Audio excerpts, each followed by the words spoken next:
Naka-unmute ako.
na kami ay nagkatipon-tipon, nagpupuri sa inyong presensya, Panginoon. Salamat, Panginoon, dahil sa kanyang pinasimulang mabuti sa pamamagitan ng pagbibigay ng iyong bugtong na anak, kasi sa Kristo, ay natanggap namin ang iyong biyaya, Panginoon. Kaya pangunahan niyo po ang aming gawain ngayon. I-focus niyo po ang aming sarili sa pagsamba sa inyo. Iwaksin niyo po ang lahat ng mga bagay na gagamitin ng kaamay para hindi kami makapagsamba sa inyo sa Espiritu at katotohanan. At patawarin niyo kami sa lahat na aming nagawang kasalanan, dahil kayo ang aming Diyos na banal at matuwid, na karapat-rapat lang sambahin ng kabanalan, Panginoon. Kaya Lord, pakabanalin niyo po ang araw na to, dahil ang araw na to ay para sa inyo, sa iyo lamang. Kayo lang po ang maitaas, hindi aming sarili. Ito lang aming sama-sama namin panalangin, sa pangalan ni Jesus, Amen and Amen. Amen. Glory be to the Father and to the Son and to the Holy Ghost, as it was in the beginning, 'tis now and ever shall be, world without end. Amen. Amen. Mari po tayo mo po sa oras na ito.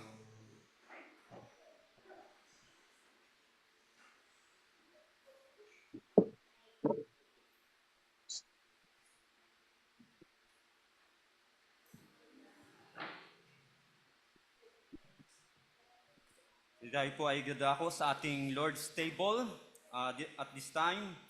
At sa ating pong pagsasagawa ng Lord's Table, gaya po ng sinabi ng ating Panginoon, do this as often as you gather yourselves, upang nasa ganon, palagi po nating maalala yung dakilang ginawa ng ating Panginoon Kristo doon sa krus ng Kalbaryo. This is the essence of this ordinance, na yung maging sariwa lagi sa isipan ng mga Kristiyano ang ginawa ni Kristo doon sa krus ng Kalbaryo, upang mag-lead sa atin sa patuloy po na mainit na pag-ibig, mainit na pananampalataya at paglilingkod sa ating Panginoon.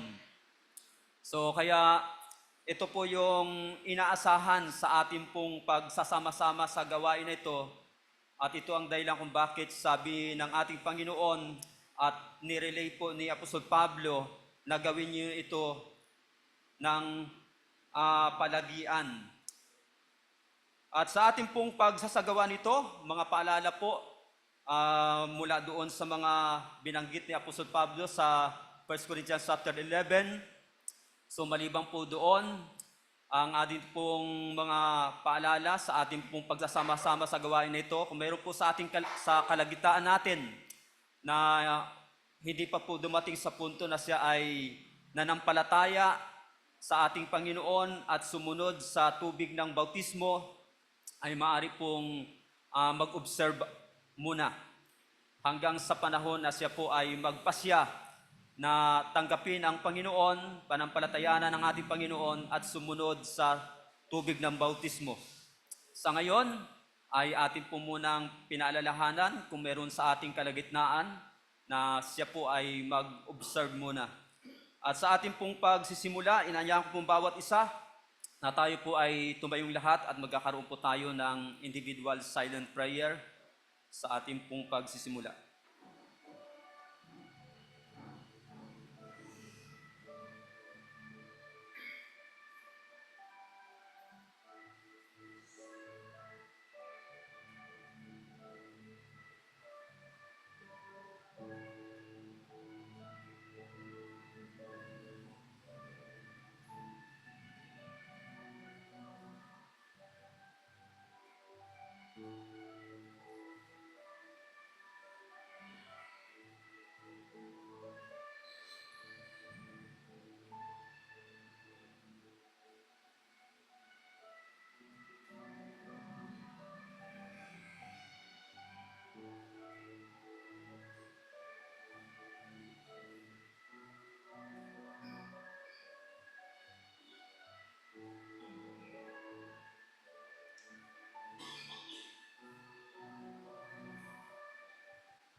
Let's pray.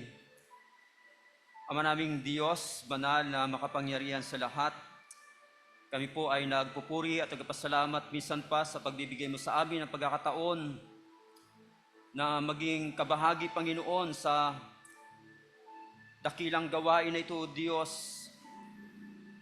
At ang aming pong panalangin, Panginoon, as we participate this ordinance, the Lord's table, continue to cleanse us, O Lord. Patuloy mo po kaming ituwid sa aming mga kasalanan, Panginoon. At nawa, O Diyos, sa pagkakataong ito, anuman po ang mga makakahadlang na kasalanan sa aming pong pagbibigay ng kaluwalhatian sa iyo, sa magitan po ng aming pakikibahagi sa gawain na ito, Panginoon, ay aming pong isinusuko sa iyo, Panginoon, at hinihingi ng kapatawaran, O Diyos. Nanawa, Panginoon, tunay na ikaw ang mabigyan namin ng kaluwalhatian at maparangalan, Panginoon, sa aming pagsama-sama sa gawain ng banal na hapag o hapunan, Panginoon. Ama, dalangin po namin, O Diyos, na tulungan po kami, Panginoon, na tunay po naming maalala ang iyo pong dakilang ginawa doon sa krus ng Kalbaryo para sa amin, na ibinigay mo ang iyong bugtong na anak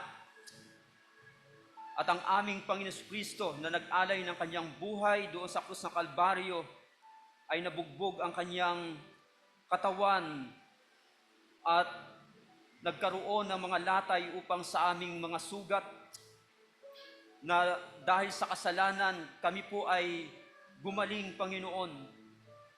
Maraming salamat po, Panginoon, sa iyong mahalagang dugo na nabuhos doon sa krus ng Kalbaryo upang hugasan ang aming kasalanan, Panginoon.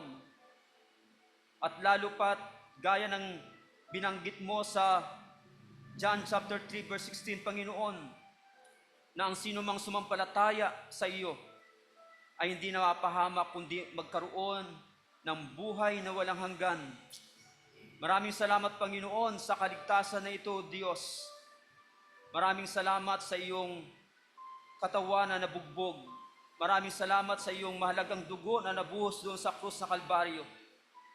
Tulungan mo po kami, Panginoon, na sa oras na ito, Diyos, ang lahat ng ito ay tunay naming maalala, Panginoon, at minsan pa ay aming pahalagahan, O Diyos, sa magitan ng aming matapat at ng aming pong patuloy na paglilingkod at pagsunod sa iyo, Panginoon. Ito pong lahat ang aming samo at panalangin, kasama po ang mga pasasalamat sa pangalan ni Jesus. Amen. At maaari na pong makaupo ang bawat isa at sa bawat po miyembro ng iglesyang ito ay inanyahan po natin na magsitayo na lamang po tayo at kukuha po tayo ng mga elemento ng ating Lord's table sa ating pong sasama-sama sa gawain po na ito. So let us all stand and magpumila po tayo sa pagkuha ng mga elemento.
For I received from the Lord that I also delivered to you, that the Lord Jesus, on the night when he was betrayed, took bread, and when he had given thanks, he broke it and said, "This is my body, which is for you. Do this in remembrance of me." Let us take the bread.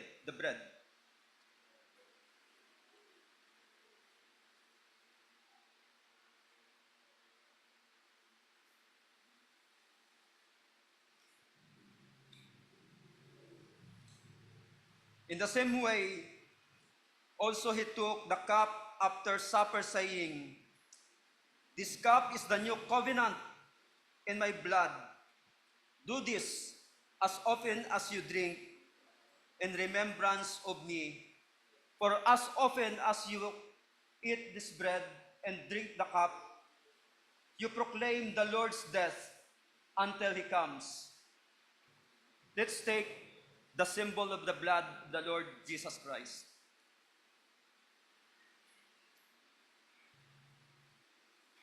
Tingnan ko si Deacon Ira to close us in prayer.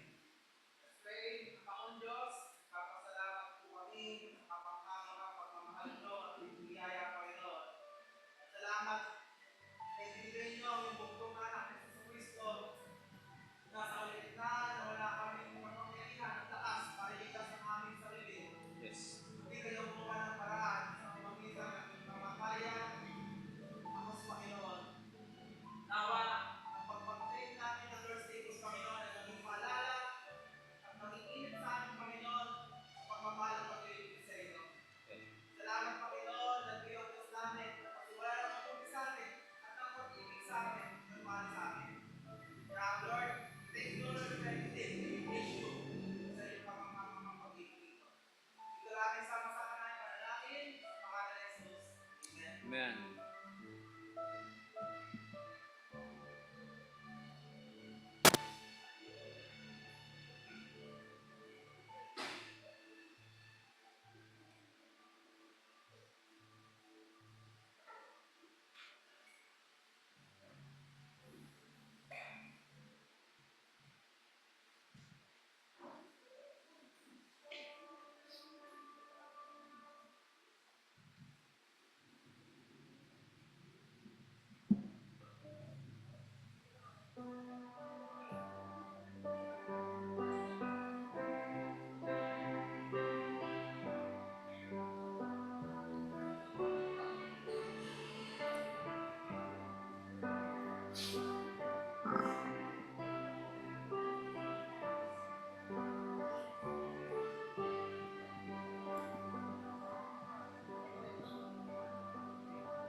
For it is impossible for a man to be saved, but with God, all things is possible to him. Kaya, sa gitna man na tayo patay sa kasalanan, siya ang naging matuwid, siya ang umako ng ating mga kasalanan sa krus ng Kalbaryo. Kaya purihin natin siya at sambahin natin siya sa ating pag-aawitan as we sing our song, "Come Ye Sinners, Poor and Needy."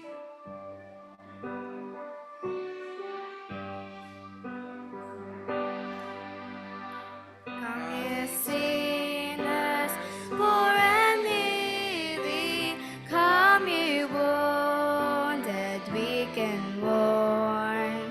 There's a harbor for the broken, where they hopeless are reborn. Come ye last afraid, forgotten, let your wandering souls find rest. At your heart's door he is knocking, for his precious blood was shed. He is able, Christ is able still to save. Come ye sinners, poor and needy,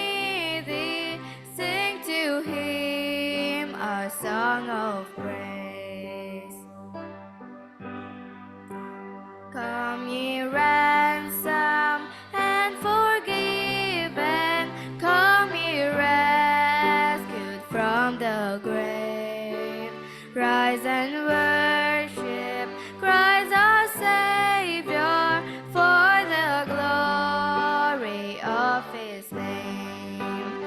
He is able, He is able, Christ is able still to save.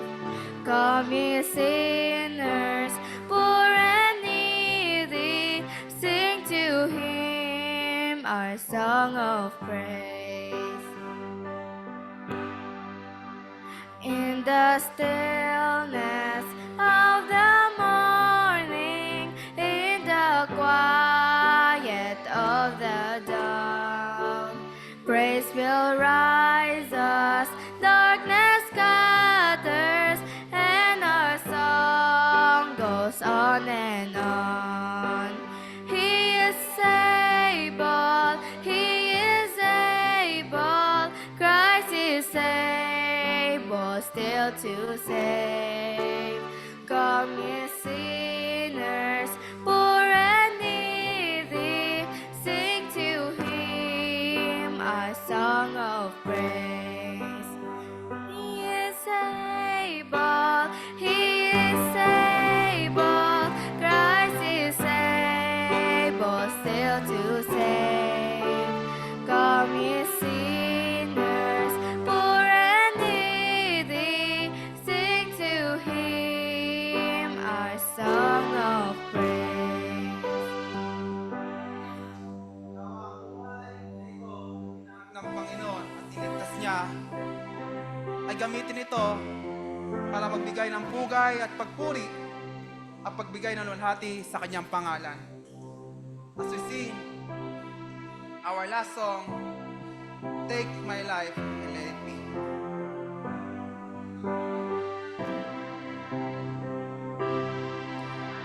Take my life and let it be consecrated,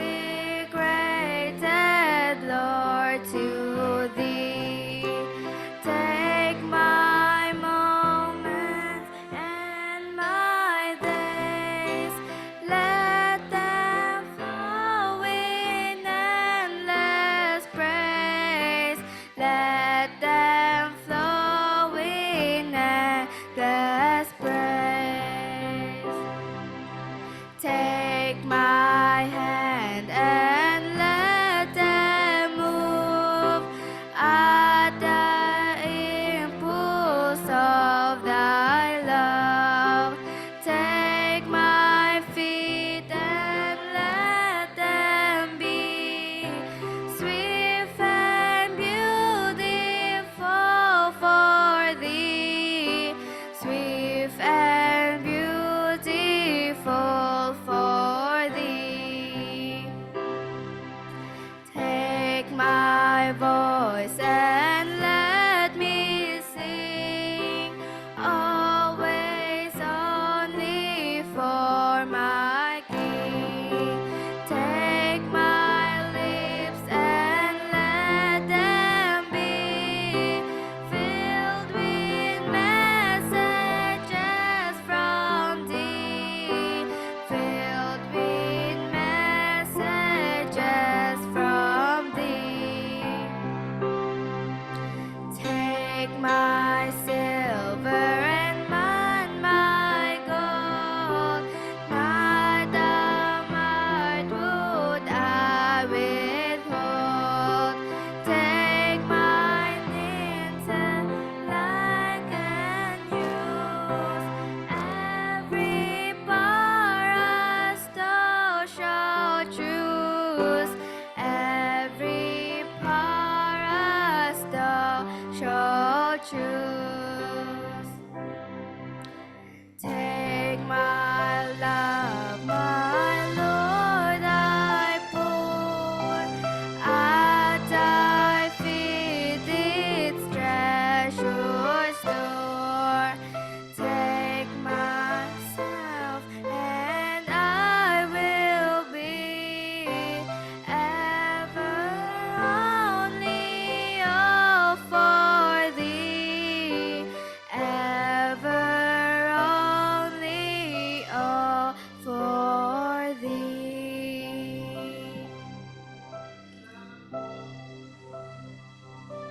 Ama ko, pinupuri ka namin at sinasamba dahil sa inyong pagmamahal at sa inyong Panginoon ng iyong anak na ibinigay para sa amin, na ngayon ay binago kami at binigyan ng bagong buhay. Nawa ang buhay na ito na ibinigay niyo sa amin ay patuloy namin gamitin ito sa pagpuri at pagsamba sa inyo. Kaya nawa tanggapin niyo po ang aming pag-aawitan at pagsamba at kailan po ang malhati, Lord, sa umagang ito. Ito la aming samot dalangin sa dakilang pangalan ng aming Panginoon, na aming tagapagligtas. Amen and Amen.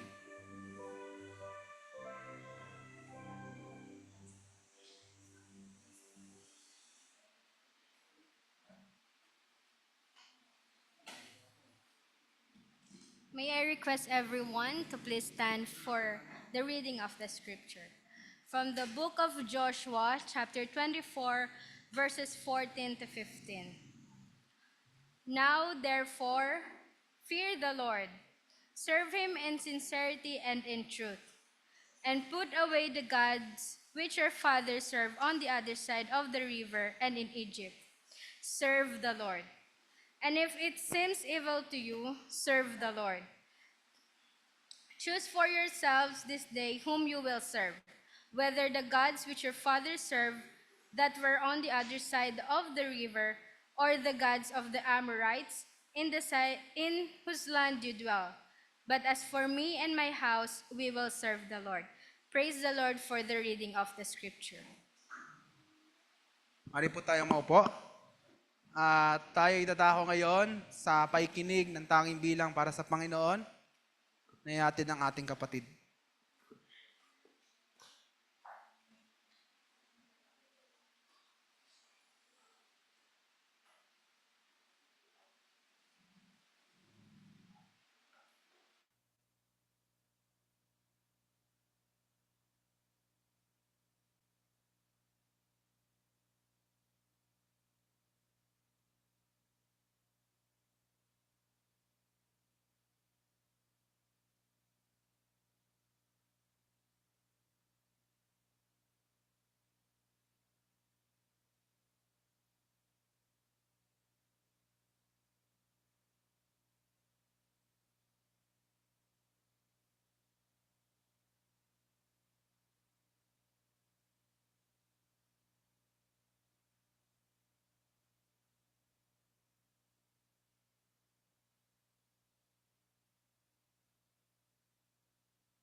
So, late.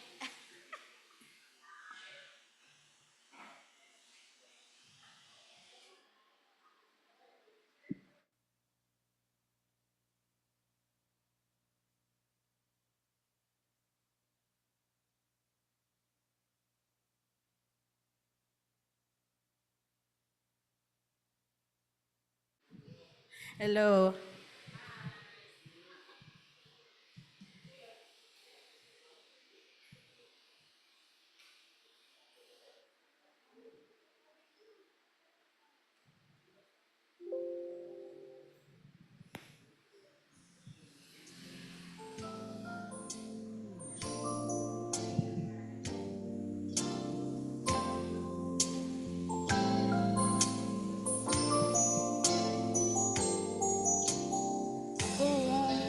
Kailan ako nasasaktan kapag higit kitang kailangan.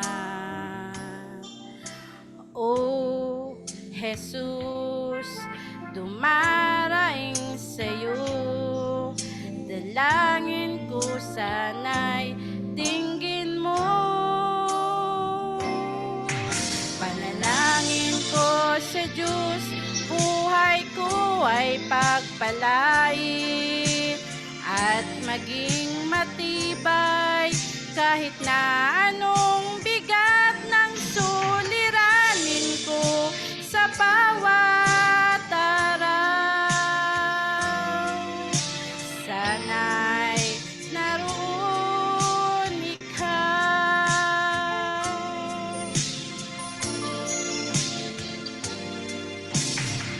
Ang lahat ng kalayawan ko, dalangin ko sana'y sa'yo. Kung ito'y walang katuparan, marahil di iyong kalooban. Panalangin ko sa Diyos, buhay ko ay pagpalain at maging matibay kahit na anong bigat ng suliranin ko sa bawat araw. Sana'y naroon ikaw.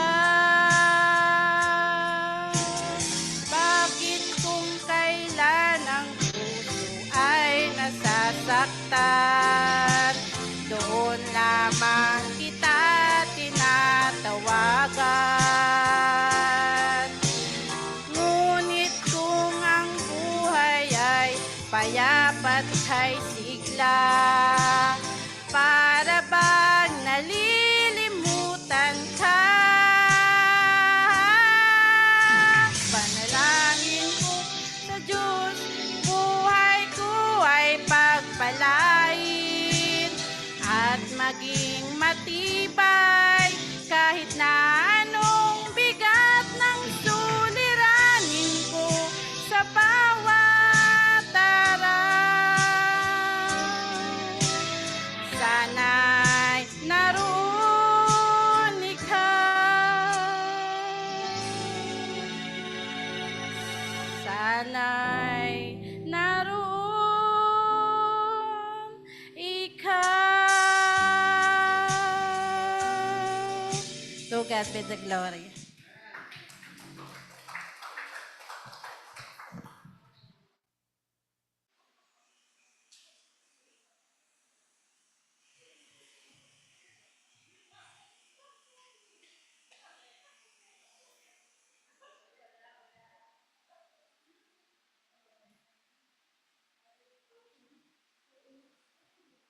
Purihin ang Panginoon na sa mensahe ng awitin.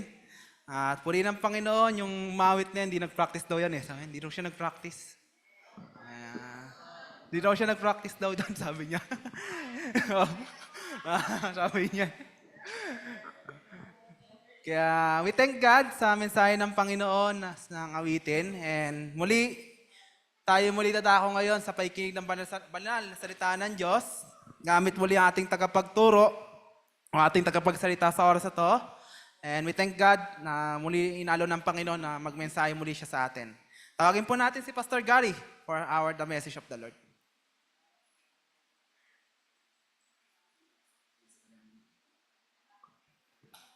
Good morning po sa ating lahat. Amen. Kanina, pagkatapos kumanta ni Sister Michelle, parang in-expect ko yung tumunog na yung mag-i-score sa sa video okay. Doon sa tabi ng ng church sa Kabuko Ang dami doong mga nagkakantahan ng video okay. Kaya parang nasanay ako na pagkatapos ng kanta, biglang tutunog yung yung magbibigay na ng score. So, purihin ang Panginoon sa mensahe ng awitin na ating pong narinig. Pagkatapos po na ating i-acknowledge yung napaka-essential, napaka-importante na rule ng mga nanay noong nakaraang buwan ng May. So ngayon pong buwan ng June ay alam po natin na ito po ay buwan naman ng pag-recognize sa sa espesyal na rule ng mga tatay. Kaya sa ating pong pag-aaral ng mensahe ng salita ng Diyos patungkol po sa araw ng mga tatay, nais ko pong buksan natin muli ang ating mga Biblia sa Joshua chapter 24, verses 14 to 15. At dito makita po natin ang isa sa napaka-inspiring na na patutuo o halimbawa ng buhay ng isang ama ng mga karakter sa Biblia. At this time, dito po ay sa magitan ni Joshua. At ang ating pong passage na pag-aaralan ay sa Joshua chapter 24, verses 14 to 15. And again, I would like to read to you these verses, and please follow me with your eyes in your Bibles. So, Joshua chapter 24, verses 14 to 15. Now therefore, fear the Lord and serve Him in sincerity and in faithfulness. Put away the gods that your fathers served beyond the river and in Egypt, and serve the Lord. And if it is evil in your eyes to serve the Lord, choose this day whom you will serve, whether the gods your fathers served in the region beyond the river, or the gods of the Amorites in whose land you dwell. But as for me and my house, we will serve the Lord. May the Lord bless the reading of His Word. Bago po tayo magpatuloy, tayo po ay sandalin munang manalangin. Let us pray.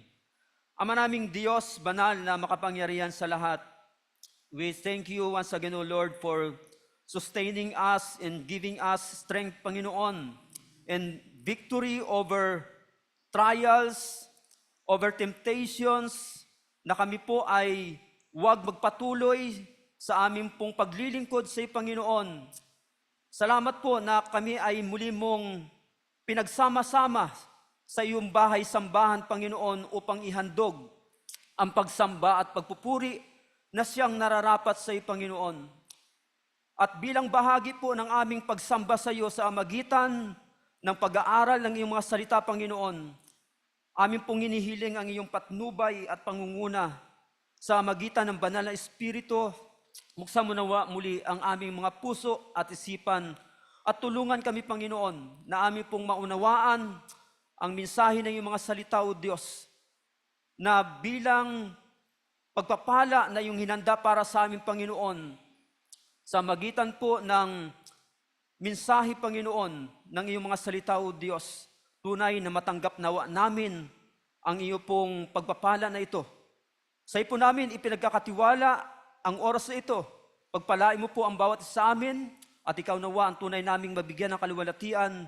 Ito pong lahat ang aming samo at panalangin sa tanging makapangyarihan na pangalan ng aming Panginoon Kristo. Amen. So by the words of Joshua in the last part of verse 15, nasabi po rito, as for me and my house, we will serve the Lord. Dito makita po natin ang isang imahin ng isang ama sa magitan ng kanyang pagiging pinuno ng sambahayan.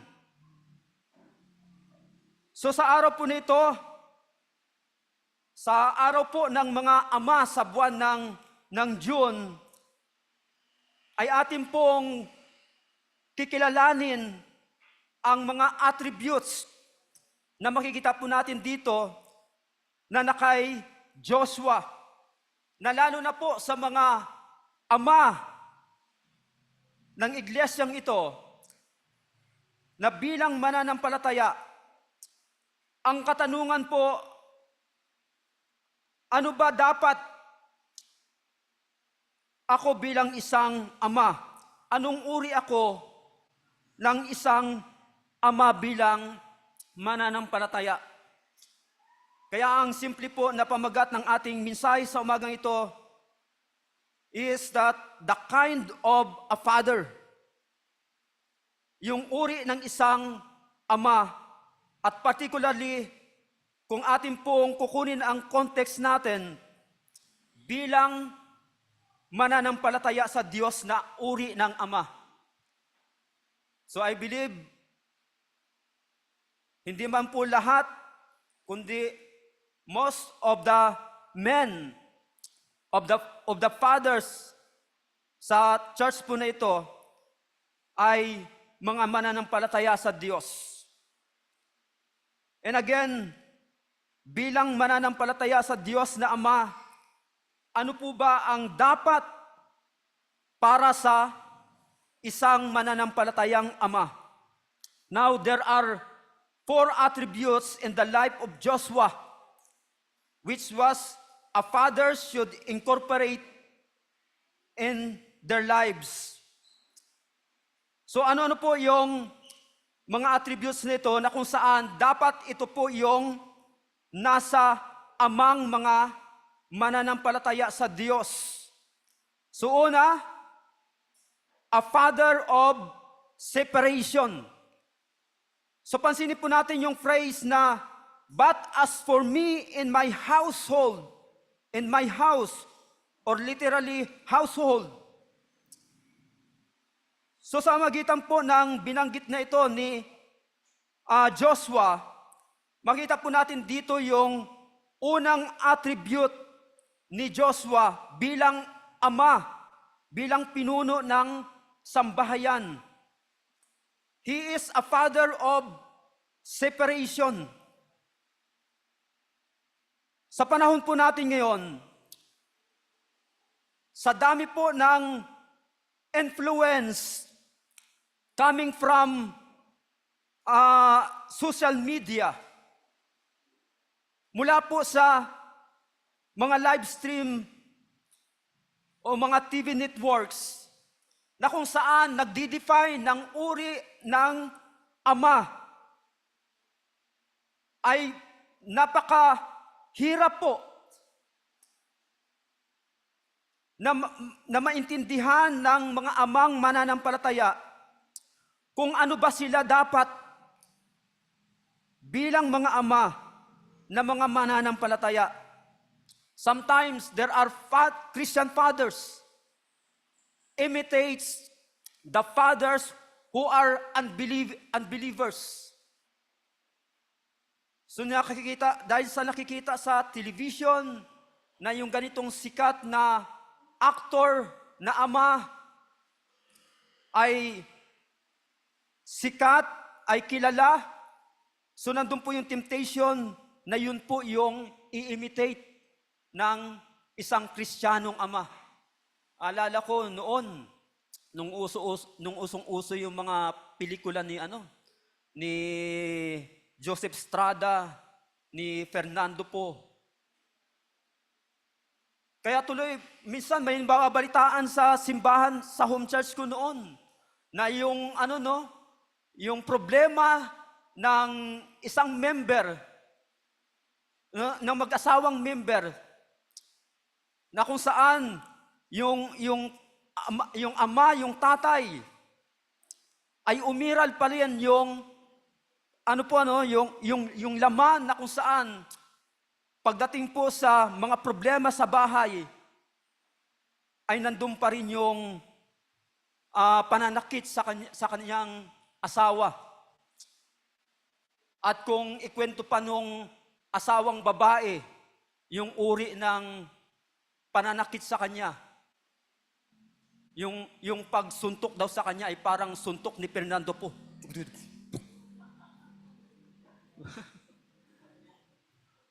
Biro mo, mga mga members sa church. Pero sa prayer meeting, maririnig mo yung asawang babae, magte-testimony. Nakaka-experience pa rin ng pananakit sa asawang lalaki. At yung kinopya pa na panununtok ay yung suntok nila Joseph Estrada, nila Fernando Po.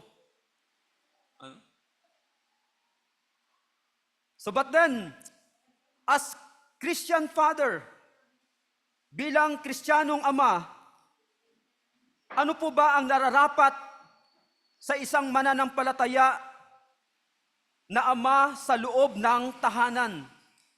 So dito po makita natin, Joshua was also a father of his household.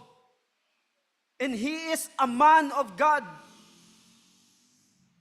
a believer.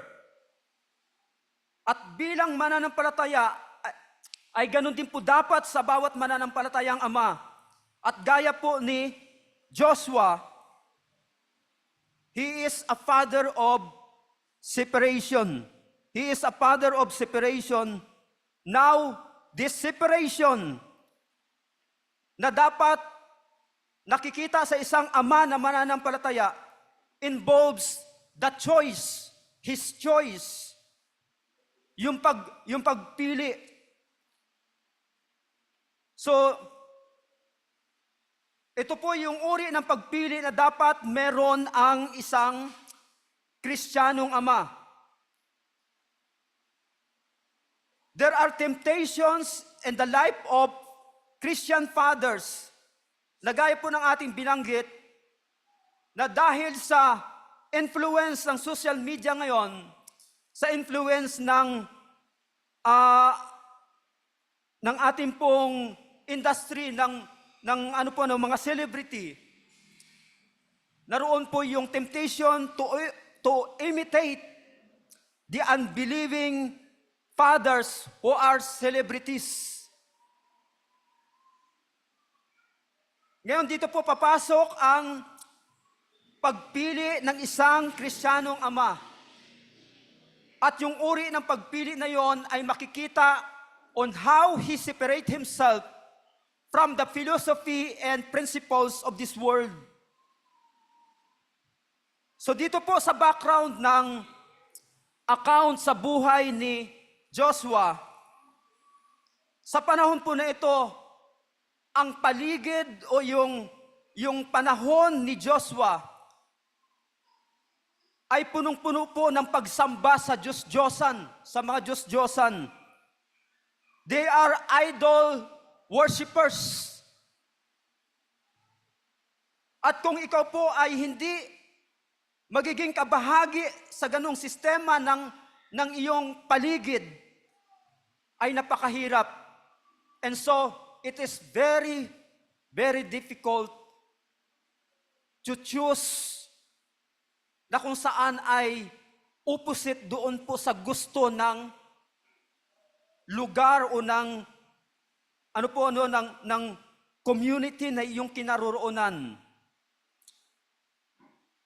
So kaya makikita po natin dito yung paninindigan ni Joshua. Nasabi niya, "But as for me and my household, we will serve the Lord." That's the choice of Joshua. At ito po yung nawawala ngayon sa maraming mga ama na mananampalataya. Kaya ang question po dito, fathers, as Christians, papaano ka gumagawa ng pagpili para sa iyong pamilya? Kaya sabi po ni Apostle Paul sa 2 Corinthians chapter 6 verse 17, sabi niya, "Therefore go out from their midst and be separate from them, says the Lord, and touch no unclean thing, then I will welcome you."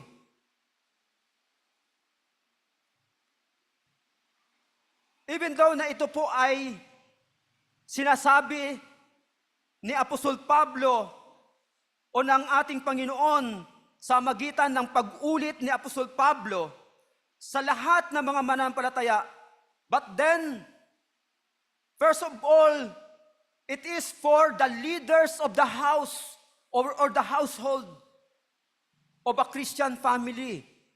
Ito po ay unang-una sa lahat para po sa mga namumuno ng sambahayan ng isang Kristiyanong pamilya. It is very important on how to choose a Christian father. Napaka-importante po kung paano po ipili ang isang Kristiyanong ama. Then secondly, na makita po natin dito, yung separation dito ni Joshua, pagdating po sa kanyang pagpili, makita din po natin dito sa kanya, sa bakita ng kanyang courage. The courage of Joshua. Again, yung surroundings po dito ni Joshua, most of his fellow Israelites, halos lahat po ng mga Israelita ay sumasamba po sa mga Diyos-Diyosan. And again, when we say idols, hindi lamang po ito yung mga image, hindi lamang po ito yung mga yung mga ribulto. The general idea of idols, whatever things, whatever person na pinagpapalit ng isang Kristiyano ang kanyang panahon sa Panginoon upang ilipat doon, yun po ay isang uri ng Diyos-Diyosan sa kanyang buhay. Lagi ko pong naalala at lagi po akong encouraged to use as illustration yung pagsasalarawan sa isang pag-idolize. Sometimes sa magitan po ng mga mga miyembro ng pamilya who are unbelievers. Na minsan ang sitwasyon, araw ng linggo, darating po yung ibang pamilya coming from other places at doon sa inyong lugar ay meron pong mga pasyalan, meron pong mga mga paliguan, kagaya po doon sa Pangasinan, one of my problems, kapag yung mga kamag-anak na tumira na dito sa Maynila, pumunta po doon sa Pangasinan, at yung lugar po namin ay napapaligiran po kami ng mga beach, yung mga paliguan. Bilang mga unbeliever na mga miyembro ng pamilya na bumisita doon sa lugar namin, wala silang pakialam sa araw ng linggo. And so, yayayain yung member ng church doon na mag-swimming sa araw ng linggo. Ang nakakalungkot minsan, sa dami ng mga mga kamag-anak, mga miyembro, madalas po napupunta doon sa Anda, sa Pangasinan. And so, hindi lang po madalang na nawawala ang mga member. Madalas, dahil sa tuwing halos linggo-linggo, mayroong doon, bubisita ng mga kamag-anak na galing sa Baguio, galing dito sa Maynila. So, minsan, nauubusan po ng courage ang mga mananampalataya to go against the flow of the system of this world. Yan po ang struggle ng maraming Kristiyano ngayon. At nakakalungkot man pong sabihin, dahil sila mismo minsan ay gustong-gusto yung mga ganong hinahanap-hanap ng laman, yung leisure, yung pleasure. So wala na pong struggle minsan para mag-give in doon sa sa temptation na yun. But then, dito po, lalo na sa mga kalalakihan na dapat ay nangunguna kung papaano po i-separate ang kanilang sarili sa sistema ng mundo na ito, makikita po natin dito yung courage ni Joshua, na kung saan ito po ang kailangan na muli ay magkaroon, lalong-lalo na ang mga ama sa loob ng Kristiyanong tahanan. The courage. So Joshua was in the time of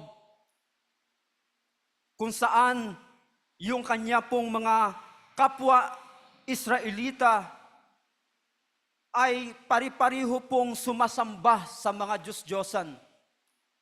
And therefore, sa iba pa pong mga lifestyle ng kanilang buhay, lahat po ay nakahilig doon sa pagiging idolatrous. Yung pagsamba sa mga Diyos-Diyosan. But then, Joshua was so courageous to go against that flow. So how about you, Father, Christian Father? Papaano mong sinisiperate ang iyong sarili sa sistema ng mundo na ito? Yan po ang kailangan sa panahon natin ngayon.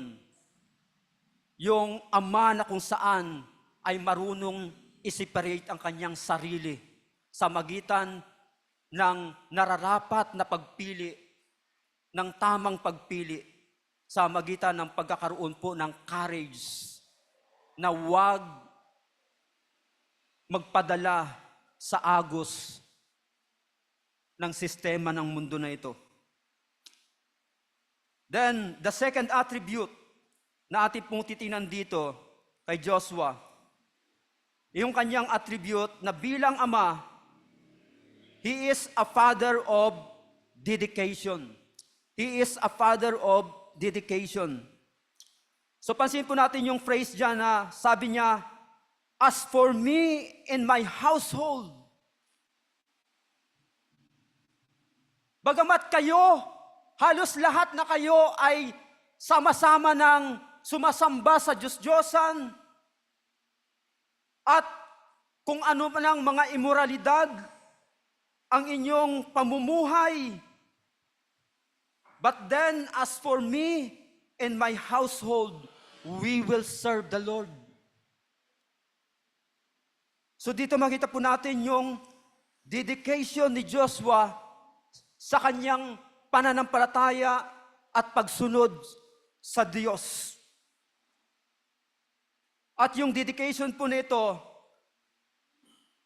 ay yung dedication of a private matter. Una, a dedication of a private matter. So Joshua had made a commitment to the Lord that began in his heart. So nagmula po sa kanyang puso ay nagkaroon po siya ng commitment sa ating Panginoon. Nagaya po ng kanyang sinabi diyan, as for me, personally, unang-una sa kanyang sarili. So ito po yung kailangan sa isang amang mananampalataya na bilang leader ng sambahayan, ng isang Kristiyanong pamilya, siya mismo sa kanyang sarili ay meron siyang commitment sa ating Panginoon. Otherwise, kapag kang isang ama sa loob ng isang Kristiyanong pamilya ay nagpasimula ng naipakita sa kanyang sambahayan ng kawalan ng commitment sa ating Panginoon, the whole household of that father or Christian father will collapse also. Babagsak din po ang commitment ng buong sambahayan ng isang ama ng tahanan na mananampalataya. Kaya unang-una sa lahat, sa kanyang sarili mismo una, ay dapat naroroon ang kanyang commitment, a private commitment. Then, secondly, pangalawa po na commitment dito dedication dito ni Joshua, yung dedication of a parental matter. Dedication of a parental matter. So after na sa kanyang sarili mismo, ay nagkaroon po siya ng commitment sa ating Panginoon. Ang sabi po dyan, As for me and my house, in my household, sometimes, nasusured po yung pagiging leader ng isang ama sa loob ng kanyang tahanan, na minsan, siya lang, minsan ang may commitment sa Panginoon. Pero yung kanyang may bahay, ang kanyang mga anak ay hindi niya madala sa simbahan, madala sa paglilingkod sa ating Panginoon. But then as for Joshua, beginning from his own self, he committed himself to the Lord. And after committed himself to the Lord, he was also able to commit his whole household to the Lord. So yan po yung uri dapat ng padre de pamilya na mananampalataya sa kanyang pangunguna sa loob ng tahanan. He will be called a true leader of a household. Kung maging ang kanyang buong pamilya ay magagawa niya pong i-commit sa ating Panginoon. So this is the challenge to every Christian father. This is the reminders of every Christian fathers this morning. Kaya ang tanong po sa ating mga ama, kamusta ang sambahayan na iyong pinangungunahan? Sa iyo bang sarili mismo, una, ay committed ka sa ating Panginoon? And then pangalawa, nadadala mo ba sa Panginoon ang iyong sambahayan? Ang iyong may bahay, ang iyong mga anak. Then thirdly, doon sa dedication ni Joshua, it is a dedication of a public matter. A dedication of a public matter. So commitment is a public matter as well. The Christian fathers must be careful to obey and let others see their commitment. So dito makita po natin na hindi lamang po sa loob ng sambahayan alam at nakikita ng mga mata ng pamilya, kundi maging ng mga mata ng mga tao sa kanilang komunidad. Let us remember that these words being uttered by Joshua to the whole nation of Israel. Sa lahat po ng mga kababayan ni Joshua doon sa Israel. Sabi niya, as for me and my house, we will serve the Lord. Sometimes, ang mga Christian father, hindi alam ng kanyang mga katrabaho. Hindi alam ng kanyang mga kaibigan that he is a Christian father. The way na pumipili siya. The way na ipakita niya ang kanyang pamumuhay, ang kanyang paglilingkod sa ating Panginoon. Paano ba naman na hindi siya ma-identify kahit sa araw ng pananambahan ng Diyos, nandun sa kanyang trabaho? And so, anong iisipin ng kanyang katrabaho? Pareho lang kami nito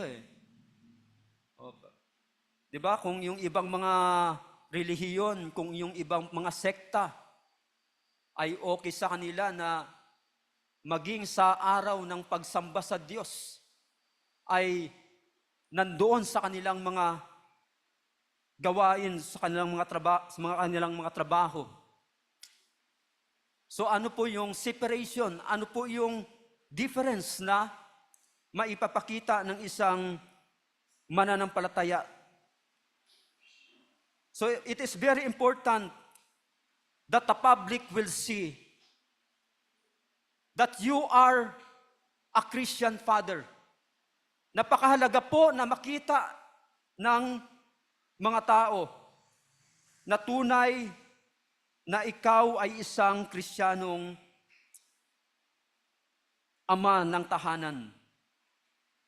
So, that's the kind of dedication of Joshua.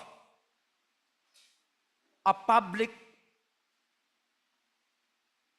matter or yung pagpapakita po sa buong mundo na siya po ay isang mananampalataya.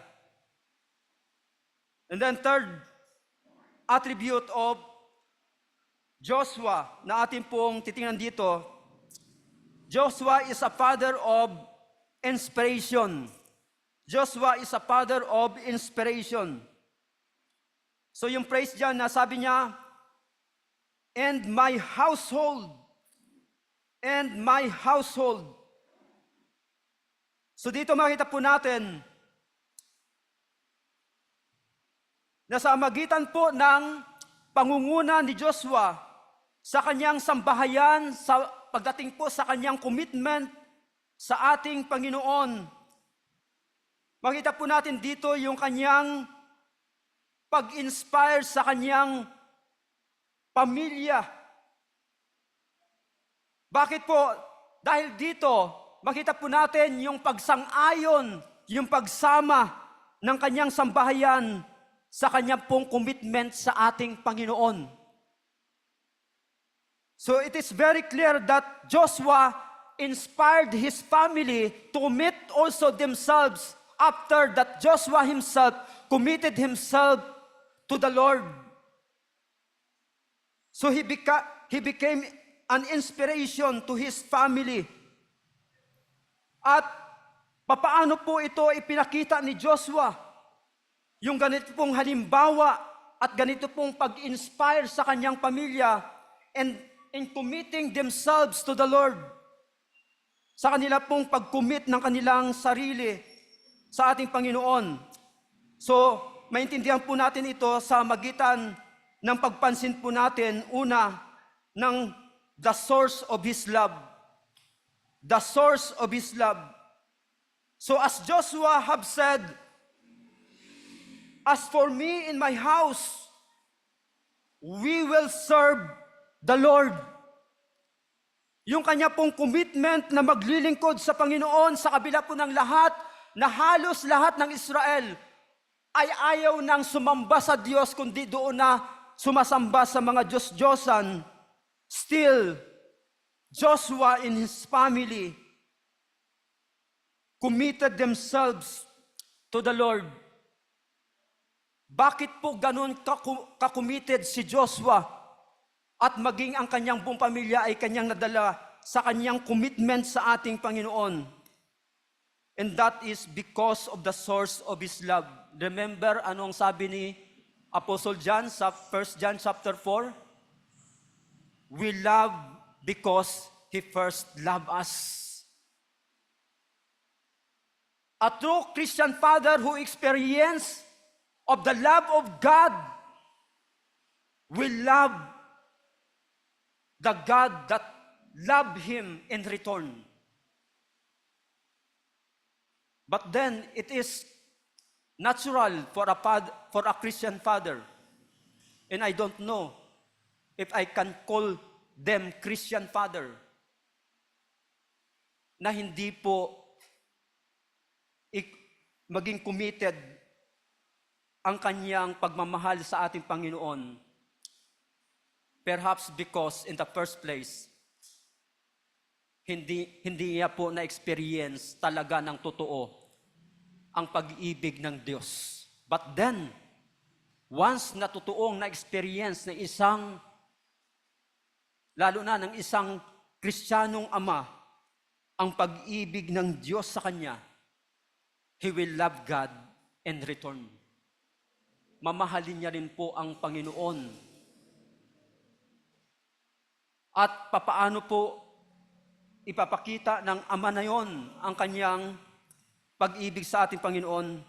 By committing himself and even his whole household, maging ang kanyang buong sambahayan. Ito po ngayon ang nakakalungkot sa maraming Christian family. Makikita mo, minsan ang ina lang ang nasa loob ng church. Minsan ang ama lang ang nasa loob ng church. Napaka-seldom na makakita ka na the whole family are in the church, nasa loob ng simbahan. At karaniwan, ang dahilan ay yung pangunguna ng ama. Pangunguna ng ama. It is very important, the leadership of a Christian father in a Christian family. But then, ano po yung sikreto ni Joshua kung bakit po siya naging dedicated sa ating Panginoon, naging committed sa ating Panginoon, and even his whole family? Because of the source of his love.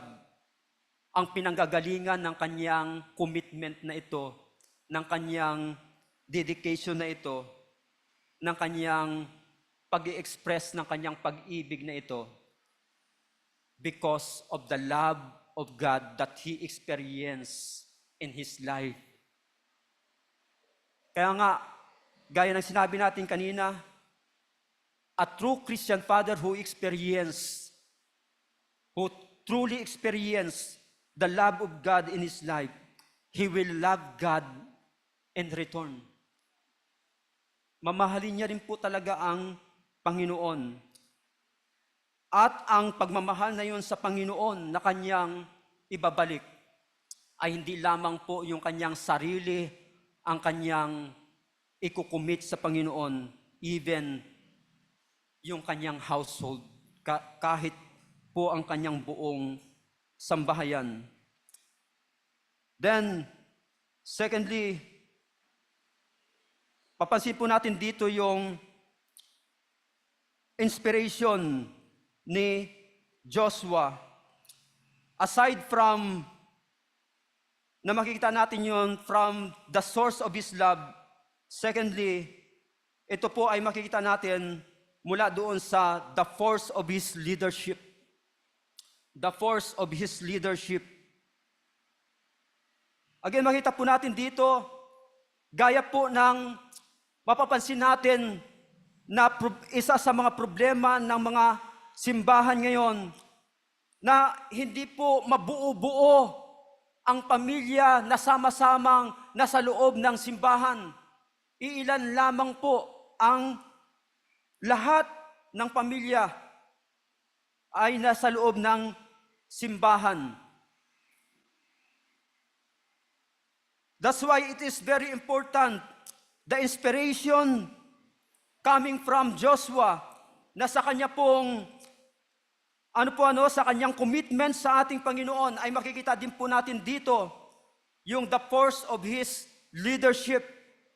At yung force of leadership na yan ay matatagpuan doon kung papaanong madadala niya ang kanyang buong pamilya sa paglilingkod sa ating Panginoon.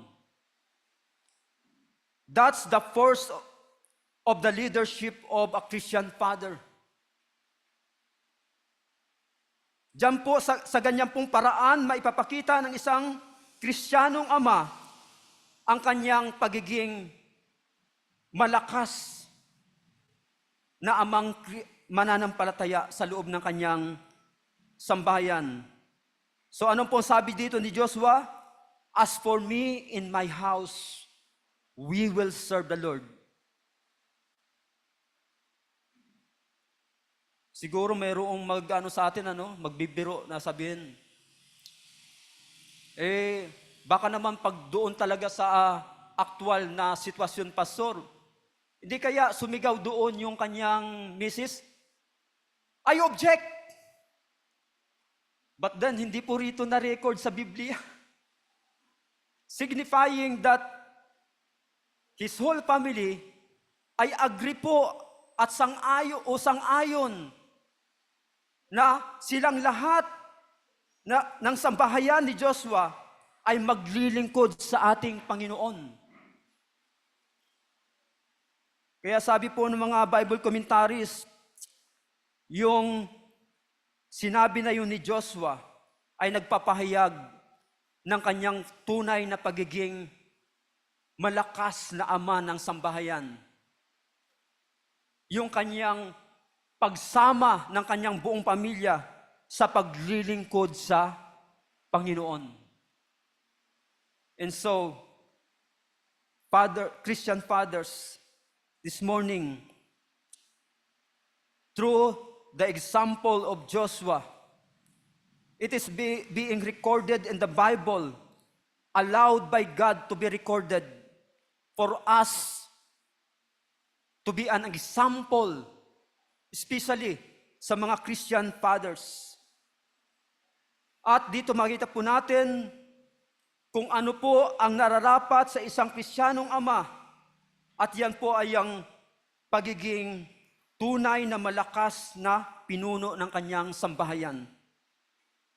At papaano po dapat yun makikita sa magitan ng kanyang buong pamilya na sama-sama silang naglilingkod sa ating Panginoon. And so, ang tanong sa ating mga Kristiyanong ama, nasaan ang iyong buong pamilya? Where is the force of your leadership as Christian father inside your house? That's the challenge this morning.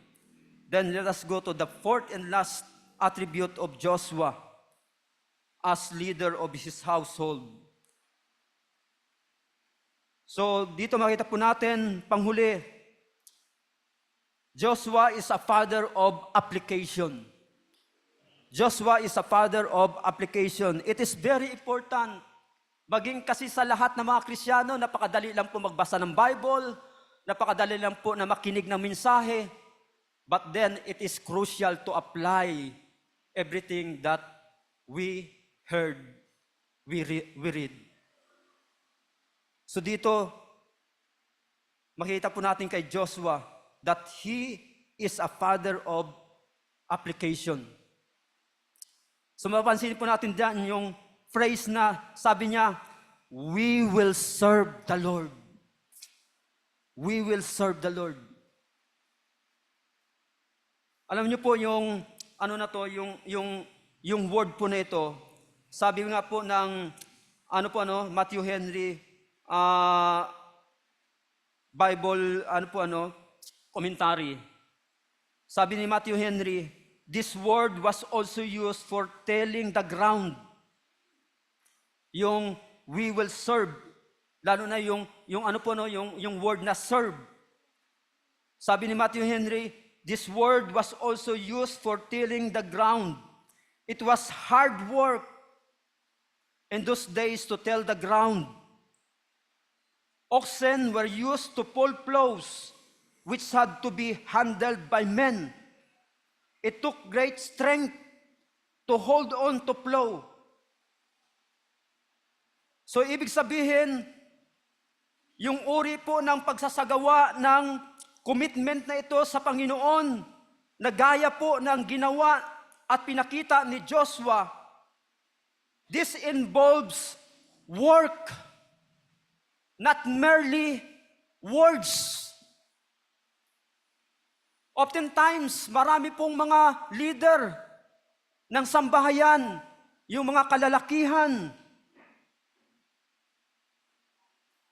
hanggang sa mga salita lamang po. But then, the challenge for every man who are leader of his household, yung uri po ng commitment na ito, ay dapat po nandun yung application. Nandun po yung pagsasagawa, at ang uri ng pagsasagawa po nito, it involves work or hard work. Kaya sabi po ng ating Panginoon sa Luke chapter 9 verse 62,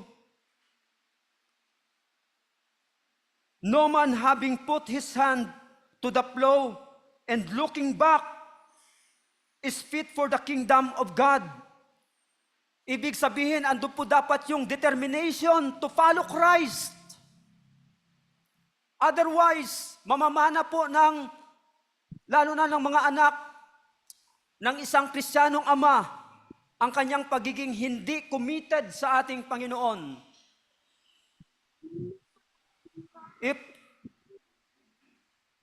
Kung ang mga ama na yon ay hindi naintindihan na yung commitment sa ating Panginoon, sa pananampalataya sa ating Panginoon, involves hard work. Involves hard work. At ang sabi ng ating Panginoon, hindi karapat-dapat sa kaharian ng Diyos ang sinuman na humawak sa flow o sa ano tawag doon? Yung pang araro.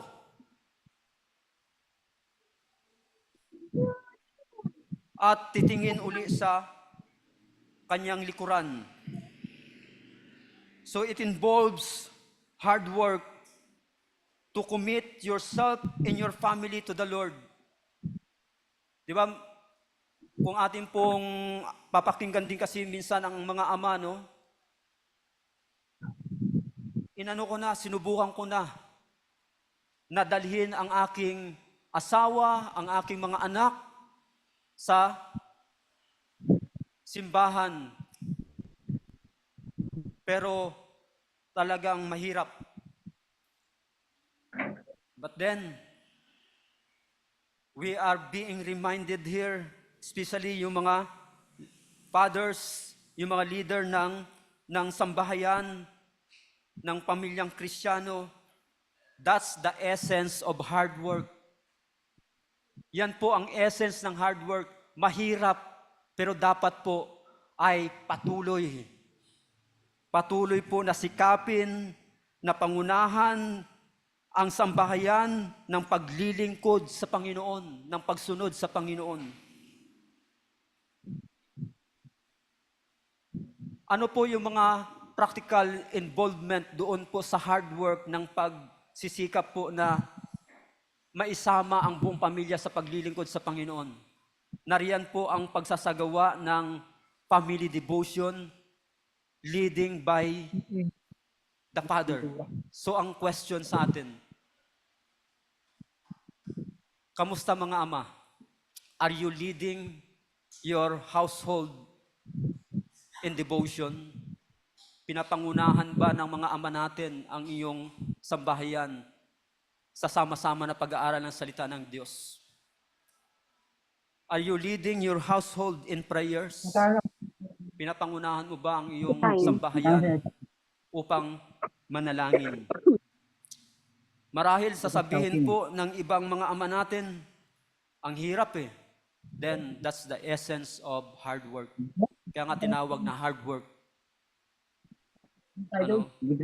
Ganun po talaga. At kailangan po talaga ng hard work. So yan po yung pagsasagawa ng Matulog ka lang, maging mabait ka lang, matutulog. Gaya po ng ginawa ni Joshua sa kanyang commitment sa ating Panginoon. Andun po yung hard work. And then, pangalawa, napagbaliktad ko yung sa ating screen. It involves worship. It involves worship. So, bakit po kailangan ng hard work? Dahil ang nakasalalay po dito ay ang pagsamba sa Diyos. And for Joshua, he understand how important it is to worship God. So kaya yung magdadrive pala sa isang mananampalataya na ama ng tahanan, kung talagang tunay na ang kanyang puso ay binago ni Kristo, at ngayon ito po ay nagnanais na sambahin ang Diyos, hindi mo po aalintanain ang hirap o yung hard work ng pagsisikap na ang kanyang buong pamilya ay makasama niya sa pagsamba sa Diyos, sapagkat ang Diyos ay karapat-dapat na sambahin. Amen? Di ba? Yan po dapat ang puso ng bawat Kristiyano, lalo na po ng mga pinuno ng ama ng tahanan.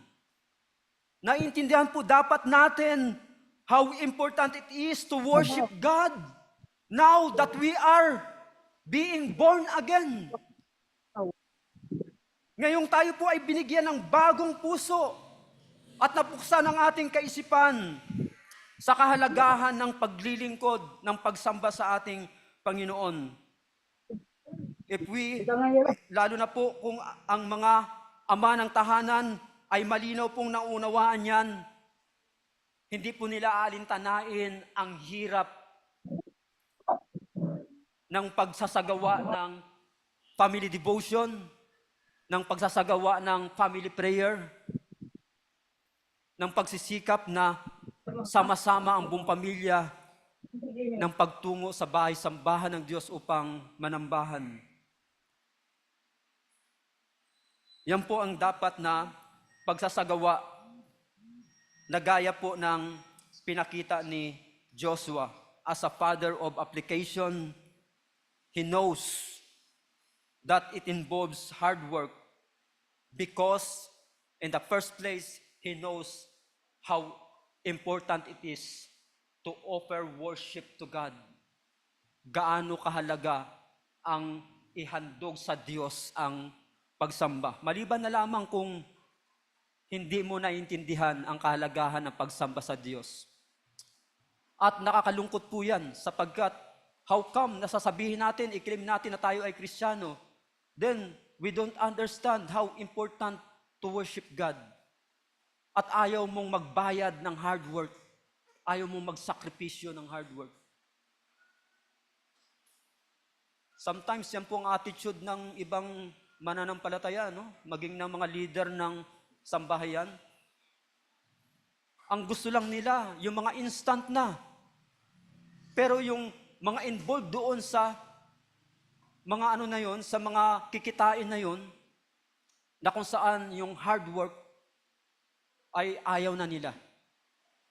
But then, even the principle in this world, yung principle po ng pag-unlad, ng pagyaman, di po ba? Bago kaya yaman, kailangan mo pong magtrabaho, kumayod. Unang-una sa lahat, ganun po sa paglilingkod sa ating Panginoon. Lalo na po bilang ama ng tahanan, na ang point po natin, yung buong sambahayan, gaya po ng sambahayan ni Joshua, ay dapat kasama ng isang pinuno ng isang sambahayan na Kristiyano, na mga mananampalataya. So it involves hard work. It involves also hard work. Kailangan po na magkaroon po ng pagtsatsaga at patuloy na pagsisikap ang mga ama ng tahanan. Just imagine kung ganito po ang naintindihan ng mga ama ng tahanan. Siguro, kung lahat ng kanyang sambahayan ay kasama niya, hindi po tayo malulungkot sa iilan lamang o kakaunti lamang na dami natin dito sa simbahan. And sometimes, kaya po tayo nalulungkot, kaya lalo po tayong naapektuhan ng pagiging iilan ng mga kasama natin upang manambahan dahil nagsisimula iyon sa pangunguna ng mga ama ng tahanan. So dito makita po natin that through the life of Joshua, especially all the leaders of the household, Christian household, are being reminded that just like Joshua, dapat po ang mga attributes na ito ay naroroon din sa bawat pinuno ng sambahayan na pamilyang Kristiyano na miyembro ng iglesyang ito. Yan po ang kailangan ng panahon natin ngayon, na ang mga ama ng tahanan ay tunay na mamuno na sila mismo ay maging committed sa ating Panginoon at maging ang kanilang buong pamilya ay kasama niya. Nasabi ni Joshua, "As for me and my house, we will serve the Lord." Tayo po ay magwakas sa panalangin. Ama naming Diyos, banal na makapangyarihan sa lahat, we thank you, Lord, for once again reminding us, most especially, Panginoon, ang mga leader po ng sambahayan na Kristiyanong pamilya sa iglesyang ito, Panginoon, na bilang mga namumuno sa tahanan, ay naroon po dapat ang kanilang personal na commitment sa Diyos, sa Panginoon, upang na sa ganun, magsimula sa kanilang mga sarili, ang kanila ding mga pamilya, ang kanilang sambahayan, ay kasama nila na gaya ni Joshua na maglilingkod sa iyo, Panginoon. Pagpalain mo nawa, O Diyos, ang mga kalalakihan na mga namumuno sa kanilang sambahayan bilang mga padre di pamilya, Panginoon, na nawa, O Diyos, gaya po ni Joshua, Panginoon, ay darating po sila sa punto na sasabihin din po nila, "As for me and my house, we will serve the Lord." Bless these truths, Panginoon. Pagpalain mo po ang mga paalala na ito, Panginoon, sa bawat isa sa amin, lalo na po sa mga padre di pamilya, Panginoon, sa iglesyang ito. Ito po ang aming samo at panalangin sa pangalan ng aming Panginoon Kristo. Amen.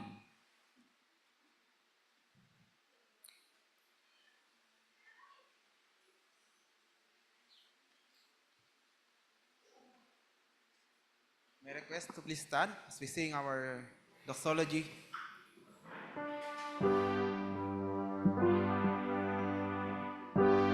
God from whom all blessings flow, praising all creatures here below, praising above ye heavenly hosts, praise Father, Son, and Holy Ghost.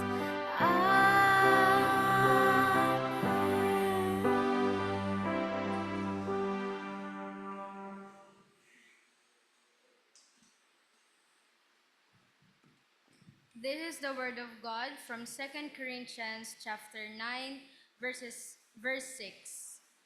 Verses 6 to 9.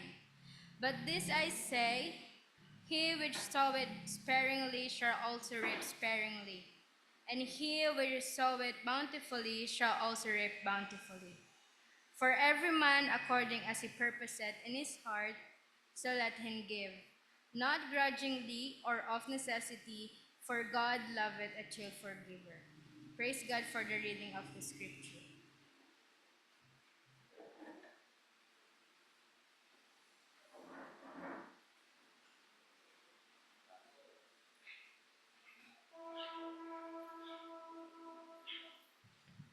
Tayo po'y manalangin. Ama naming Diyos na makapangyarihan sa lahat, Panginoon, pinupuri ka po namin at pinasasalamatan sa umagang ito.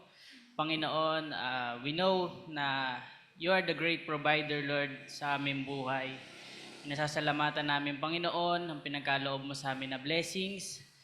And now, Lord, ikaw nawa, Panginoon, ang mataas, Panginoon, at tanggapin mo po ang aming handog bilang isang tanda, Panginoon, ng aming pagbabalik, Panginoon, sa iyo ng kapurihan at pagsunod, Panginoon. Patuloy mo po nawa kami, Panginoon, na i-bless sa aming mga trabaho, Lord, and sa aming mga business. Nang sa gayong, Panginoon, ay patuloy po naming maibalik ang karapat-dapat, Panginoon, na handog sa iyo. Ito lamang po ang aming samot dalangin sa matamis na pangalan ng iyong bugtong na anak na si Jesus. Amen. Mari po tayo maupo.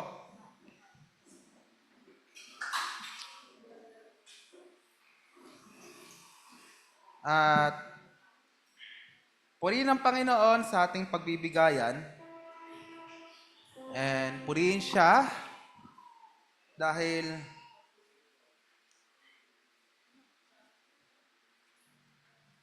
ang kamatayan ngayon is hindi na natin kinakatakutan. At ang kamatayan ngayon is isang tagumpay, no? Isang tagumpay na to para sa atin. Kaya purihin natin ang Panginoon sa ating pagwawakas. Na darating ang panahon, pag nakita na natin ang Panginoon sa langit, tayo sisigaw at magpupuri ng tagumpay. As we sing our closing song, When We All Get to Heaven. Hindi ko pa masa na bawat isa tumayo. So sing our closing song na. See the wondrous love Of Jesus, sing His mercy and His grace in the mansion bright and blessed. He'll bring back for us a place when we all get to heaven. What a day of rejoicing that will be when we all see Jesus. We'll sing and shout the victory. When we walk down Pilgrim pathway, clouds will overspread the sky. But when traveling days are over, not a shadow, not a sign. When we all get to heaven, what a day of rejoicing that will be.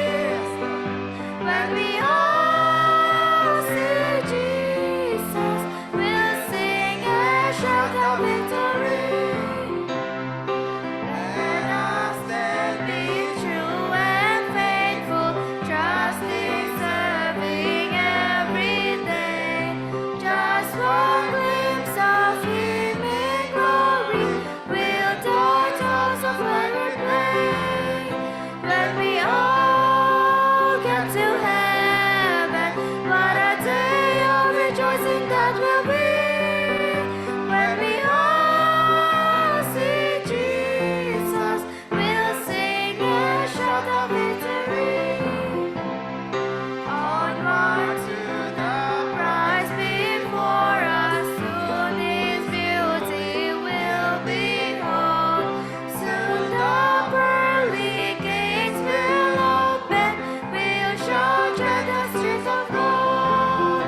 When we all get to heaven, what a day of rejoicing that will be. When we all see Jesus, we'll sing and shout the victory. Dakila ka, makon Diyos. Tunay nga, Panginoon, ay isang kagalakan at kasiyahan, Panginoon, na makapunta sa iyong presensya, Panginoon. Kaya kami ay nananabik, Panginoon, na makita ka namin, Panginoon. At tinakda niyo to, Lord, sa tamang oras niyo, sa tamang panahon, na ibinigay niyo sa amin, Panginoon.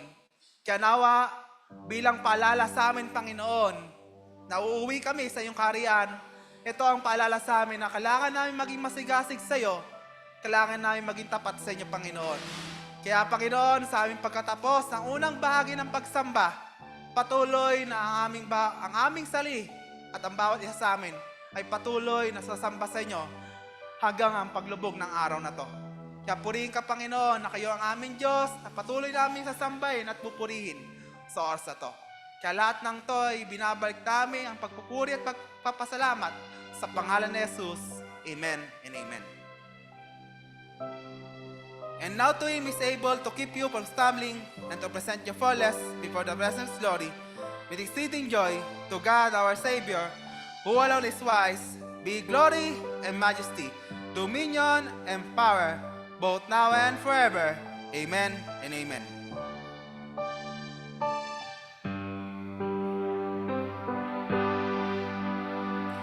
God has not given us a spirit of fear,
pagkatapos ng unang bahagi ng ating pagsamba, kapatid, dala-dala mo ang pangako ng Panginoon na ika'y higit naman na nagumpay, kaya ka wala ka papangambahan sa mga araw na darating.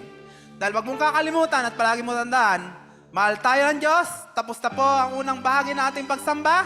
Maaari po tayo mo po para sa ating maiksing announcement to, sa oras na ito.